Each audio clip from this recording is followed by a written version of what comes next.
வெண்கல கதவுகளை உடைத்து இரும்பு தாழ்பாள்களை முறித்து அந்த காலத்தில் இருக்கிற பொக்கிஷங்களையும் ஒளிபீடத்தில் இருக்கிற புதையல்களையும் உனக்கு கொடுப்பேன். நான் என் தாசனாகிய யாக்கோபின் நிமித்தமும் நான் தெரிந்து கொண்ட இஸ்ரவேலின் நிமித்தமும் நான் உன்னை பெயர் சொல்லி அழைத்து நீ என்னை அறியாதிருந்தும் உனக்கு நாமம் தரித்தேன். எவ்வளவு அழகான வசனங்கள் இல்லையா? இது கர்த்தராகிய ஆண்டவர் அவர் அபிஷேகம் பண்ணின கோரேசுக்கு கொடுத்ததான ஒரு வாக்குத்தத்தம்.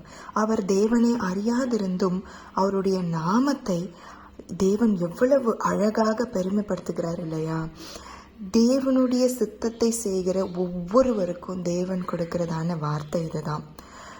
ஒரு வசனம் இருக்கிறது, நீங்கள் காற்றையும் காண மாட்டீர்கள், மழையையும் காண மாட்டீர்கள், ஆனாலும் உங்கள் பள்ளத்தாக்கு நீரூற்றால் நிரம்பியிருக்கும்.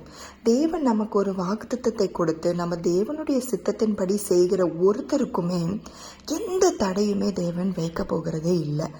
தேவன் வழியை திறந்தது அதை அடைப்பதற்கல்ல, அதன் வழியாய் உள்ளே போய் அதை பிரவேசிப்பதற்காக மாத்திரம்தான். கானான் தேசம் தேவன் நமக்காக வைத்திருக்கிறதான தேசம்.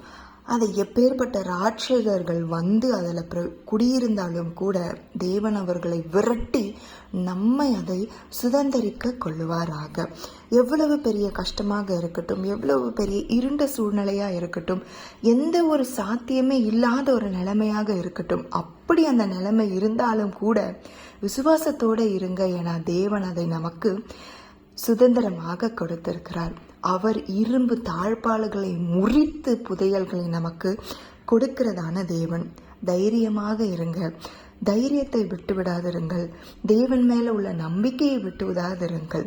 தேவன் உங்களுக்கு அற்புதமான காரியங்களை செய்து முடிப்பார்.